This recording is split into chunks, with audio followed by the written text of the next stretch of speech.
Bonjour, je suis heureuse de vous accueillir dans ce nouvel entretien de 30 minutes avec. 30 minutes avec est une série de conversations avec des décideurs politiques, des universitaires, des journalistes, mais aussi des artistes. Et aujourd'hui, nous avons avec nous Mamwouri Choubo, qui est une personne que j'admire énormément. Mamwouri, merci de nous avoir fait l'honneur d'accepter notre invitation. Merci, c'est moi qui remercie parce que c'est un plaisir aussi de toujours parler avec toi. Merci beaucoup. Donc, pour te présenter à ceux et celles qui nous suivent et qui ne te connaissent pas, Mamouri a fait une maîtrise en géographie de l'université Cheikh Anta Diop de Dakar. Après cela, tu as choisi de te spécialiser dans le journalisme culturel. En 2009, tu intègres le master de réalisation de documentaire de création de l'université Gaston Berger de Saint-Louis, UGB, où tu réalises ton film de fin d'études intitulé Face à Face, qui est un film qui personnellement m'a beaucoup marqué et dont j'ai hâte de discuter avec toi. Mamouri, désireuse de porter les combats de la société sénégalaise, tu t'engages dans la réalisation de ton premier moyen métrage, Agora Braille, qui traite de l'inclusion des non-voyants dans le système scolaire sénégalais. Une dimension sociale du documentaire que l'on retrouve également dans tes derniers films, qu'il s'agisse de Fifiré en pays Tchoubalo, 5 étoiles, et mieux encore Rebus Chambre 11, qui a reçu plusieurs accolades. Depuis 2018, Mamouri a créé la société de production Soubalo Media Group. Donc, Mamouri, est-ce que je peux te parler ou est-ce que je peux te demander ce qui t'inspire? Qu'est-ce qui t'a fait devenir cinéaste? Et lorsqu'on parle de l'engagement du cinéaste ou de la cinéaste, qu'est-ce que cela t'inspire? Bonjour à tout le monde. En fait, comment je suis arrivée au cinéma? C'est un hasard, mais c'est peut-être pas aussi un hasard. Parce que tout est parti, en fait, de mon séjour de formation à l'université Gaston Berger, où je suivais, en fait, des cours de journalisme. Et en faisant ces cours, bon, je rencontrais tous les jours les gens qui faisaient cinéma justement, qui étaient là dans le campus. On les voyait toujours avec leur caméra, leur micro et tout ça. Et moi, c'était une période à laquelle bon, je revenais du Fouta. J'avais passé 3 ans au Fouta.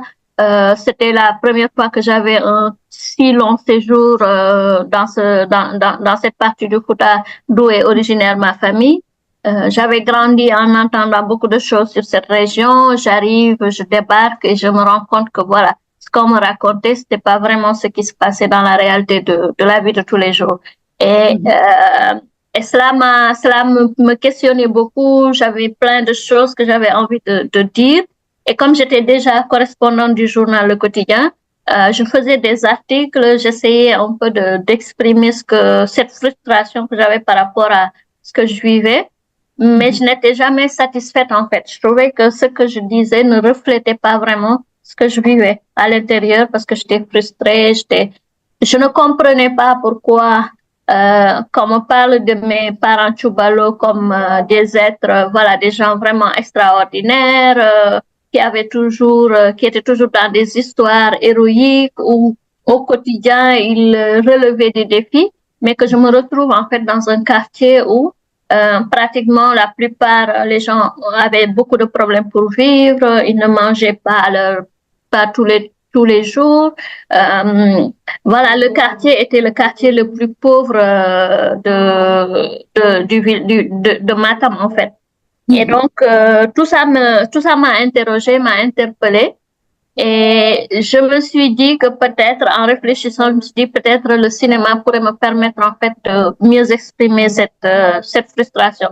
Puisque l'écriture ne suffisait plus, pourquoi pas essayer avec l'image? Et donc, quand j'ai vu ces gens-là dans le campus, je me suis intéressée à la chose et j'ai posé ma candidature. Je sais que les gens qui vont sélectionner, ils se disaient, bon, voilà, de toute façon, on la laisse venir, après on verra un peu qu'est-ce que ça va donner. Parce que je sais que le projet que j'ai soumis pour entrer au master, voilà, c'était juste mes élucubrations, quoi. C'était presque un roman. D'accord.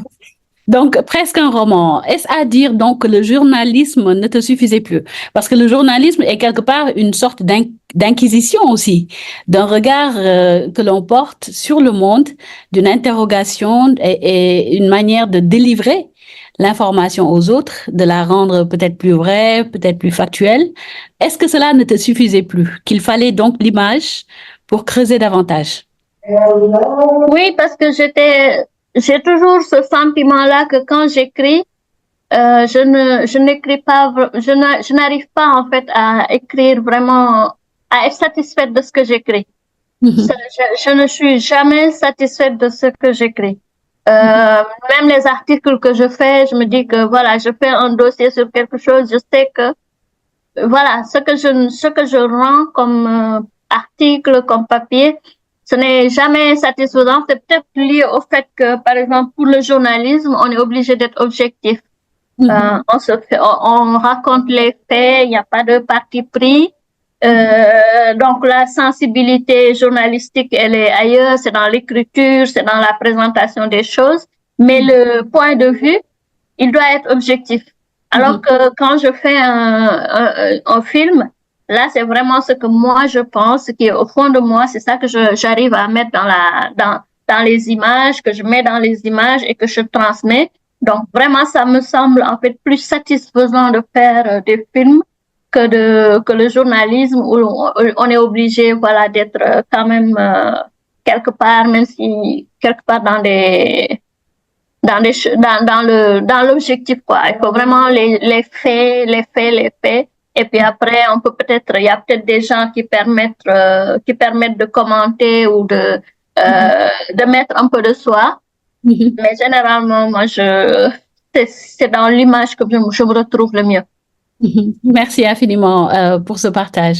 Donc, est-ce à dire donc que face à face, ton projet de film pendant ton master, qui est juste superbe, je vais le résumer pour ceux et celles qui ne l'ont pas encore vu.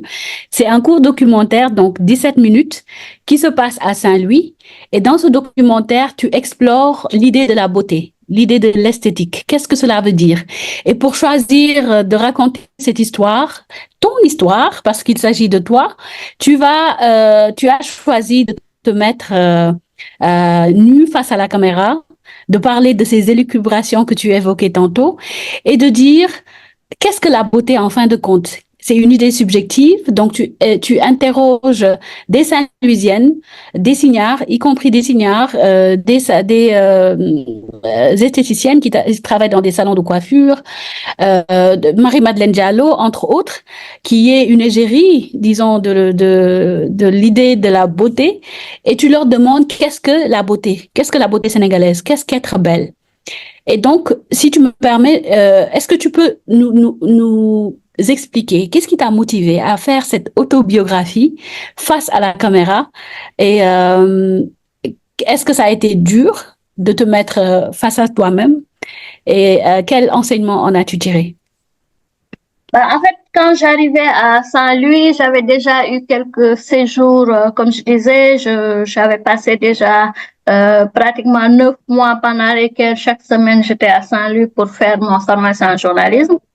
Et donc, pendant cette année-là, j'avais passé beaucoup de temps à circuler dans l'île, en fait, à marcher dans l'île. Bon, je n'allais pas dans les autres quartiers, j'étais juste dans l'île. Parce que j'avais une fascination justement pour ces balcons-là.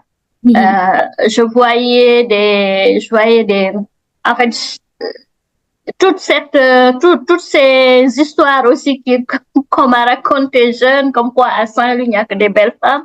Donc, moi, je voulais voir ces belles femmes-là. Et ces belles femmes, elles étaient censées se trouver sur ces balcons-là parce que c'est ce qu'on dit. Qu'à Saint-Louis, voilà, le soir, les femmes, elles sortent, elles sont belles, c'est vraiment l'archétype même de la beauté féminine se trouve à Saint-Louis. C'est ça que j'avais moi en tête et donc j'ai passé beaucoup de temps, peut-être même pas consciemment en fait, parce que quand j'allais circuler sous ces balcons-là, c'était voilà, c'est à chaque fois que j'ai un temps libre, je vais là-bas, je tourne, je regarde et ça, voilà, ça nourrissait un peu mon imaginaire et je pensais à plein de choses. Maintenant, quand il a fallu faire un film d'école, là, je me suis dit tout de suite, forcément, il faut que ces balcons-là aient une place dans mon film d'école. Parce que avant de faire le film d'école, on a fait un film collectif, toute la promotion, et notre film s'appelait justement Saint-Louis et nous. Et dans ce Saint-Louis et nous, on voulait en fait chacun de nous montrer le lien qu'on a noué avec Saint-Louis. Et dans ce film-là, moi, la partie dont je me suis occupée, j'étais justement sur un balcon. On m'a mis sur un balcon, on m'a filmé sur un balcon. Quand je suis entrée dans le rôle de la cignare, en train de regarder les gens qui passent sur son balcon, tout ça. Et donc, pour faire le film d'école, pour moi, c'était ces balcons-là qui devaient être là. C'était Saint-Louis, c'était, voilà, cette beauté parce que, et puis en plus, au fur et à mesure, en fait, qu'on réfléchit à comment est-ce qu'on va faire le film, on se rend compte que, en fait, c'est pas un hasard, c'est pas pour rien que j'ai voulu faire ça, mais c'est parce que dans mon enfance, j'ai eu beaucoup de traumatismes par rapport à comment j'étais, comment les gens me percevaient, même les enfants qui me disaient dans la rue que j'étais moche. Donc, tout ça, là, ça s'est accumulé en moi. Et c'est au moment de faire le film, j'avais un encadreur qui voulait absolument que je lui dise, mais pourquoi tu veux travailler sur la beauté?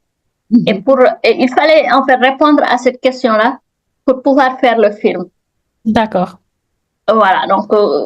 mais justement, je pense que tu y réponds assez bien parce que là, dès l'entame du film, tu résumes la raison pour laquelle tu fais le film. Est-ce que, si tu me permets, je vais le lire. Tu dis, toute ma vie, j'ai souffert de mon apparence physique, car il faut le dire, je fus une enfant disgracieuse et objet de moquerie sans fin. Les autres enfants me trouvaient moche et me le disaient avec toute la simplicité cruelle de l'enfance. Saint-Louis a de tout temps cristallisé mes rêves d'enfant. Les femmes, surtout, y sont les plus belles, dit-on. Aujourd'hui, je suis à Saint-Louis. Je questionne la beauté des femmes, ces femmes dont je me sens si différente. La caméra m'aidera peut-être à approcher cette vérité, comme j'approche les femmes de Saint-Louis, symbole de beauté et d'élégance. Voilà. Parce que, en fait, avant d'arriver à écrire justement ce texte-là, il fallait déjà que je sache pourquoi je voulais faire le film. Et c'est ce cheminement-là qui a été le plus difficile.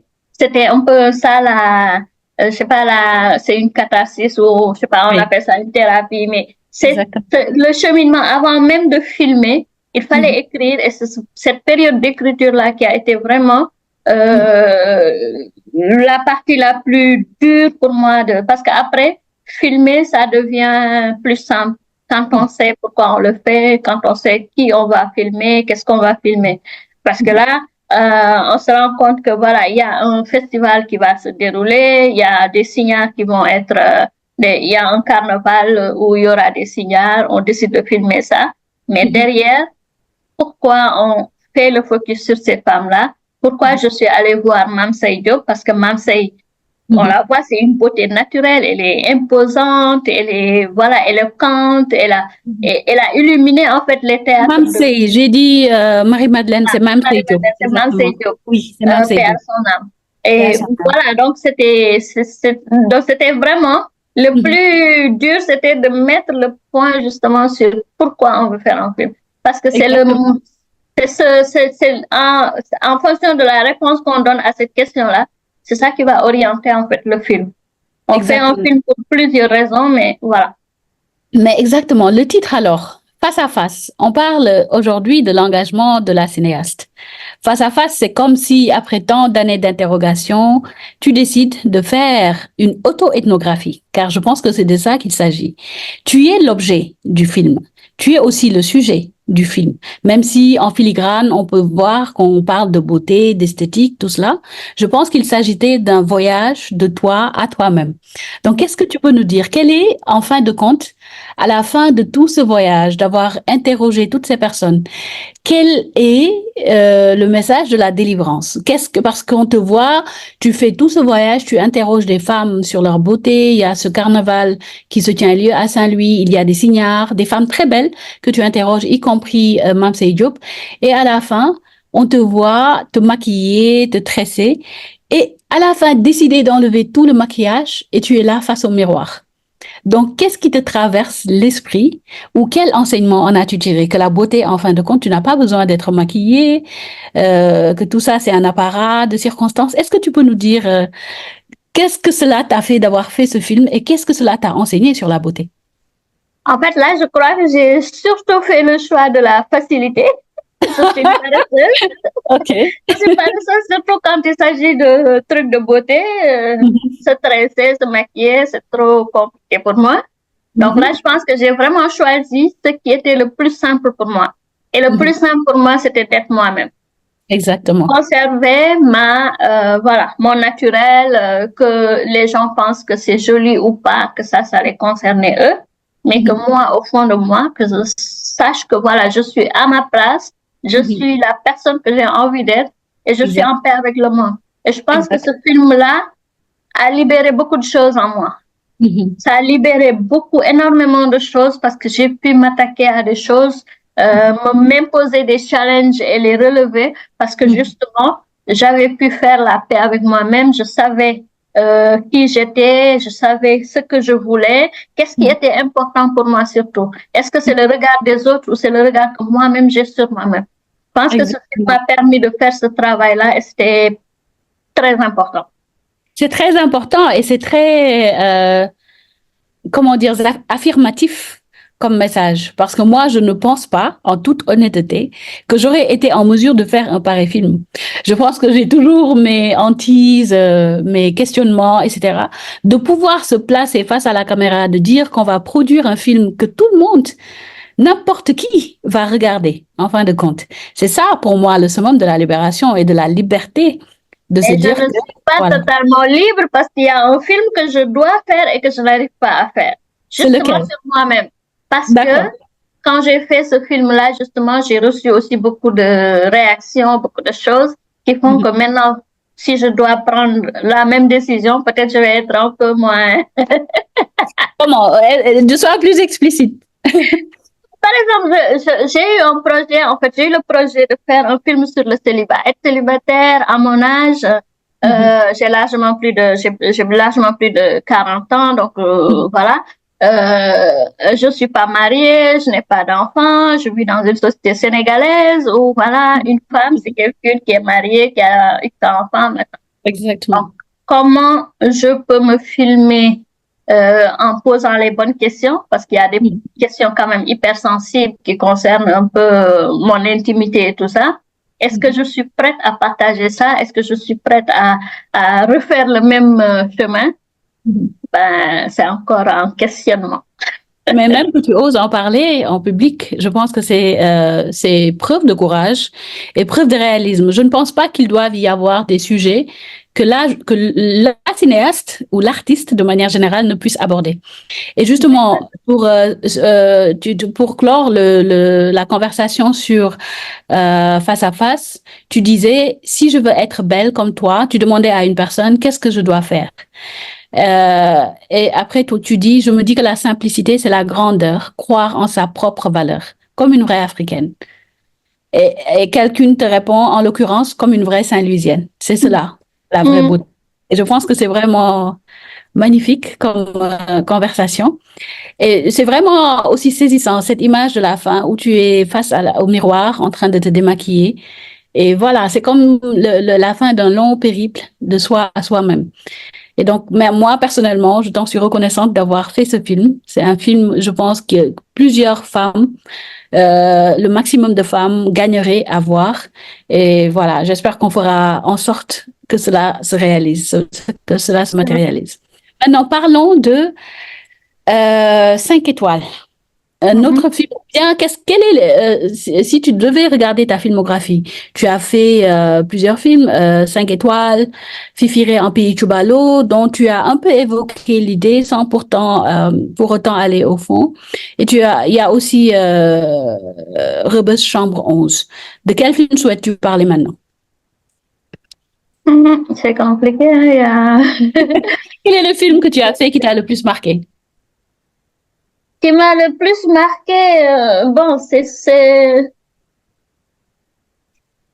Bon, ça serait peut-être Fifiré, mais j'ai pas très envie d'en parler. D'accord. Alors, puis savoir, Je vais puis parler de savoir. 5 étoiles. Ok, puis savoir pourquoi tu veux pas parler de Fifiré. Fifiré, ça a été compliqué au tournage, à l'écriture. Comme je disais, j'ai mis 10 ans à le faire encore. Donc, vraiment, c'est très compliqué. Je Est-ce le pense film que qui est le moi-même, plus j'ai proche pas de toi? fini. Hein? Est-ce le film qui est le plus proche de toi, de ton cœur, de ton histoire? Oui, j'ai aimé le faire, ça c'est clair. Ça m'a appris aussi beaucoup de choses par rapport à moi, à d'où je viens, qui je suis, tout ça. Mais voilà quoi, c'est toujours difficile en D'accord. fait de Donc, parler quoi. J'ai pas encore je vais assez de laisser recul. à... Je Mhm. comprends, je comprends. Donc, parlons de 5 étoiles. Mhm. 5 étoiles est un film de 2019, pardon, un Mhm. court aussi, Mhm. 18 minutes que tu as réalisé dans le cadre de l'atelier Regard croisé en collaboration avec le Frénois. Mhm. Donc, 5 étoiles, tu parles des migrants, il y a des images inversées de l'Europe et de l'Afrique. À un moment donné, il y a l'image de la statue de Faidherbe dont on discute, il y a les manifestations sous le Mhm. regard de ce même Faidherbe à la place de la République de Lille. Et surtout, il y a le mot de la fin qui vient comme une claque. La phrase de la fin qui vient comme une claque. Il n'y a plus rien à rajouter après ça. Et si tu me permets, je vais le dire.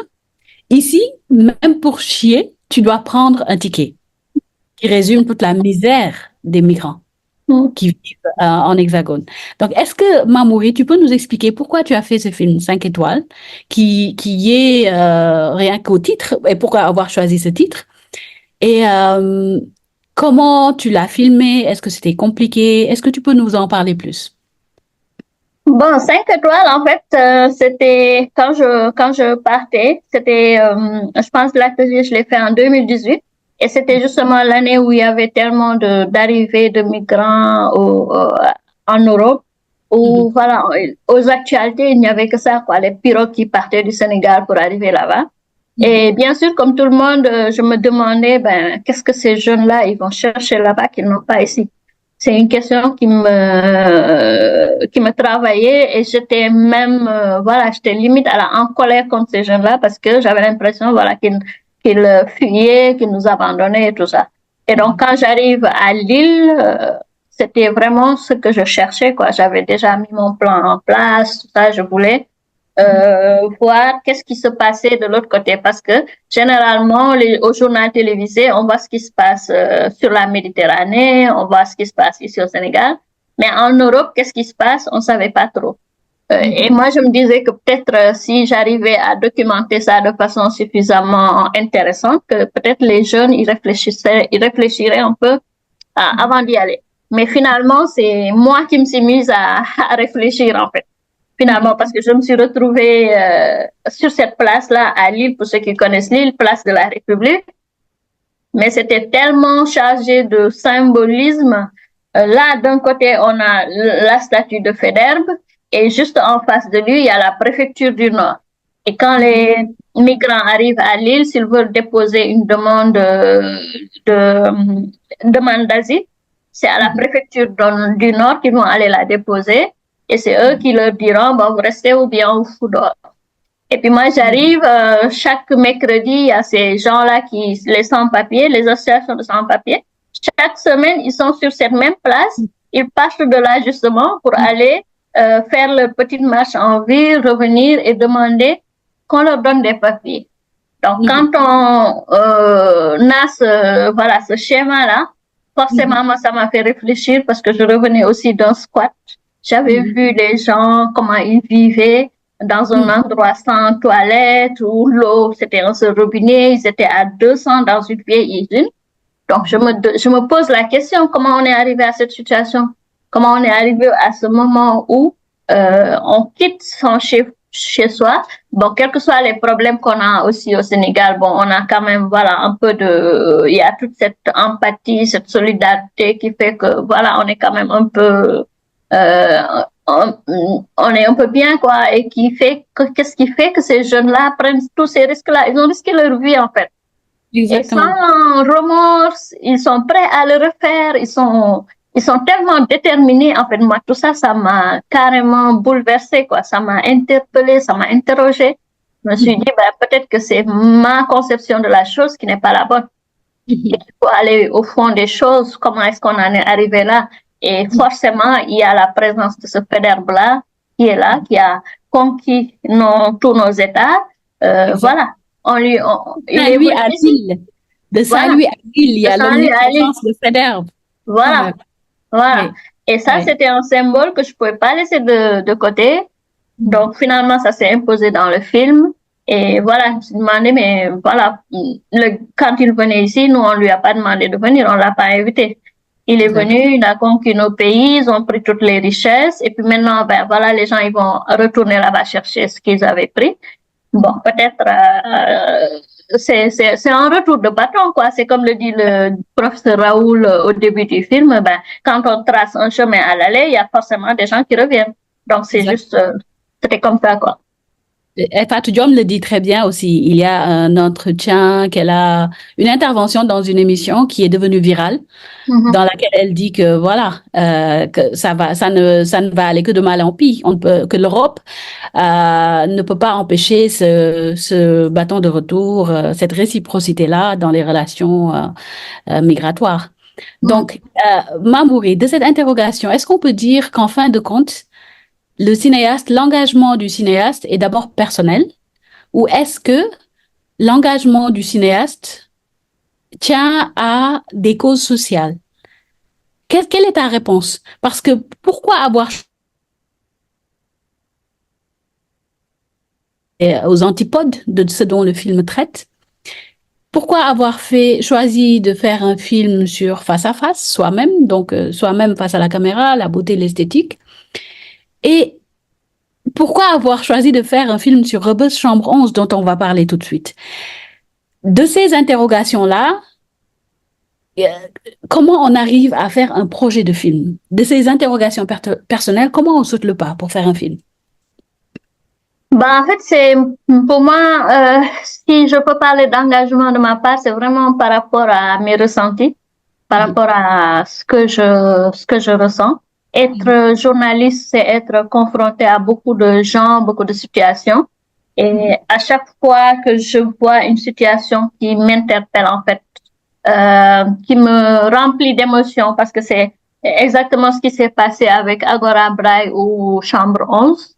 Agora Braille, par exemple, j'ai fait le portrait d'une dame qui était non-voyante.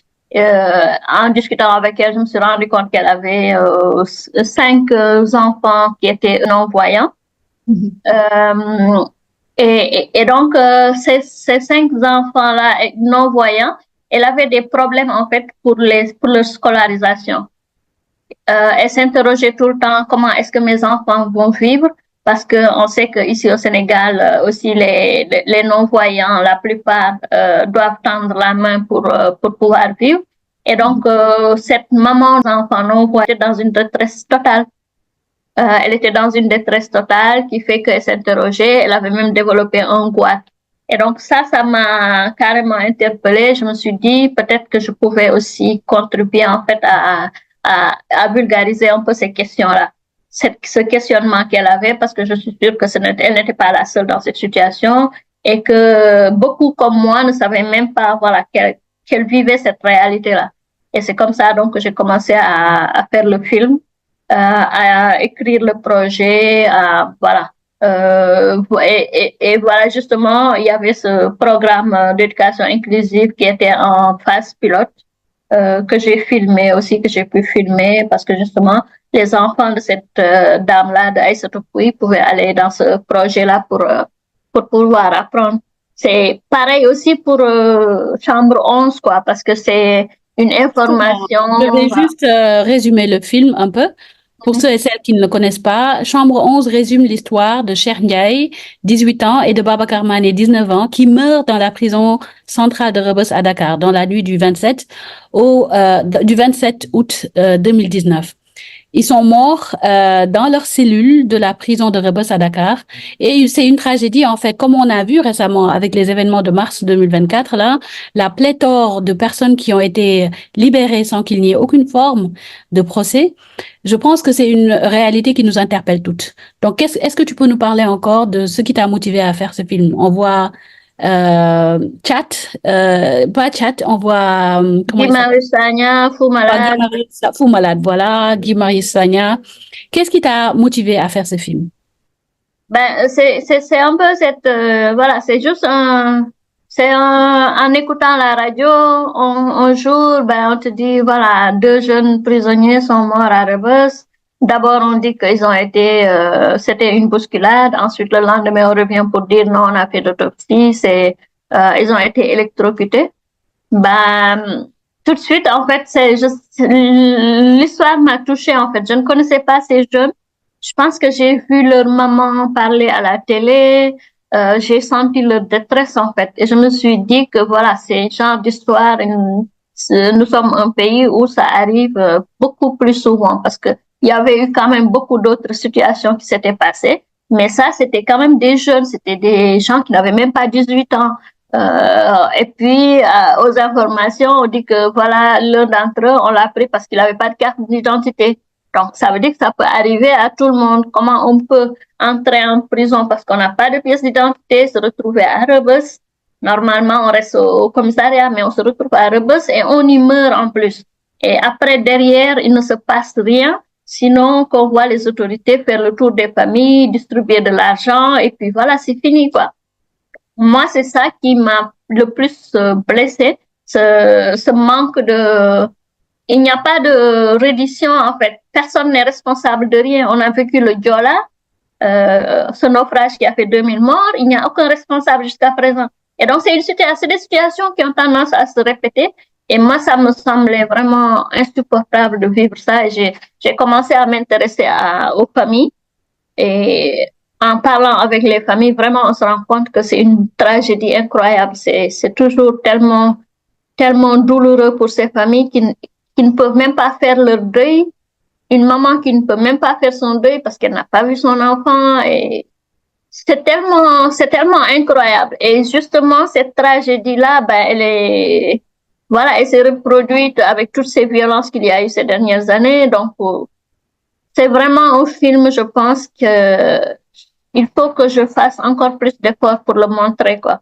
Parce que je pense qu'à l'heure où le Sénégal est, ce film peut aider, en fait, les jeunes à extérioriser leurs ressentiments. Parce que j'ai fait une projection du film à Ciné-Banlieue, mais tous les jeunes qui étaient là, chacun avait un ami, un parent, une connaissance qui avait été en prison et qui a été libéré comme ça. Donc, ça veut dire que c'est vraiment une question qu'on doit discuter en ce moment. On est au moment où il faut discuter de cette question-là. Merci beaucoup, Mamouri. Je pense que le temps est opportun, en effet, parce que ce qu'on voit, qu'il s'agisse des victimes des événements du Sénégal entre mars 2021 et avril 2024, que l'on voit ces détenus-là libérés en masse, certains des mineurs, sans avoir été jugés ni rien. Je pense qu'il y a vraiment à se demander si la justice pour les pauvres au Sénégal n'est pas une pauvre justice en réalité, que cela dépend de la tête du client, de comment l'affaire sera traitée. Donc, je suis d'accord avec toi et je te réitère mon invitation au film au Cinefem Fest africain de la recherche féministe. Donc, ma connexion n'est pas très stable. Je voulais te demander, pour conclure, Mamouri, tes films ont reçu plusieurs accolades. Et ça, je pense qu'il faut le souligner et le saluer. Par exemple, 5 étoiles rose des Journées cinématographiques de Carthage de 2019, meilleur documentaire international de Congo Film, sélection officielle du FESPACO 2021, sélection Festival Émergence Togo 2019, sélection officielle Gorée Cinéma 2019, Festival Cinéma d'Afrique d'Angers, Festival Cinéma africain de Lausanne. Pour n'en citer que du film de Poitiers 2021, même à Madagascar, le film a été primé. Quant à Chambre 11 de Rebus, qui est un film de 49 minutes qui a été produit en 2023, il a reçu le meilleur moyen-métrage du Festival Vue d'Afrique de Montréal en 2023, festival mention spéciale jury droit de la personne du Festival Vue d'Afrique de Montréal 2023, sélection officielle de Koudougou Doc de Burkina Faso 2023, sélection officielle Festival international du documentaire de Porto Novo 2023, mais je pense même qu'au FESPACO, il a été primé, non? Non, plutôt au Festival de Porto Novo et à Image et Vie ici à Dakar. Image et vie, voilà, c'est le dernier qui me manquait. Donc, Mamouri, si tu te dis autodidacte, cinéaste autodidacte, et que tu vois quand même qu'il y a ces accolades qui te sont attribuées, donc une certaine forme de reconnaissance par les pairs, qu'est-ce que cela t'inspire? Et qu'est-ce que cela dit aussi de l'engagement du citoyen, de la cinéaste? Est-ce que cela veut dire que tu vas rester sur ces causes-là sociales, comme tu l'as commencé, ce qui fait ton originalité, ou est-ce que tu vas changer de trajectoire et t'intéresser à d'autres types de thèmes? Quels sont tes projets? C'est une autre manière de demander quels sont tes projets et qu'est-ce que cette reconnaissance t'inspire? Bon, je ne sais pas si je peux dire que je suis autodidacte parce que j'ai quand même passé une année à l'école. Exactement. Voilà, en fait, moi, pour le moment, je ne conçois pas de faire des films qui n'aient pas un lien avec, voilà, qui ne défendent pas quelque chose, qui ne disent pas quelque chose au monde. Parce que je pense que c'est aussi ça notre place, notre rôle, c'est d'interroger, c'est de mettre le doigt sur les questions dont la société justement a besoin de discuter. Parce que les films qu'on fait peuvent être un excellent moyen de mettre, de poser le débat en fait, d'introduire les questionnements, parce que c'est pas seulement nous que ça regarde, on parle, on s'efface à la limite pour laisser le peuple prendre voilà toute la place, la société prend tout l'espace dans le film. Et ça, je pense que c'est hyper important, quel que soit le moyen que je mettrai en œuvre, quel que soit le type de film que je veux faire. Je pense que là, qu'il y aura toujours quelque chose que j'ai envie de dire. C'est ça qui me guide, c'est ça qui me motive. Bon, j'essaie d'apprivoiser un peu la fiction. Je suis encore au début, je m'y connais pas trop, donc j'apprends et j'espère que voilà, même pour faire une fiction, je ne crois pas que je vais faire des films juste pour le plaisir de faire un film. Il faut que ça serve à quelque chose en fait. Merci beaucoup, Mamouri, pour cette inspiration, pour ton travail. Franchement, pour moi, tu as été l'une des découvertes. Et je suis extrêmement inspirée par ton œuvre, par la sensibilité derrière ton œuvre, et je souhaitais te le faire savoir. Merci. Ta plume est utile, ta caméra est utile, donc faut pas arrêter, faut continuer à nous faire rêver, à nous inspirer, à attirer notre regard sur ceux qui peut-être on n'aurait pas eu la même attention, n'auraient été les films que tu produis. Donc ton œuvre est utile. Am nga njëriñ.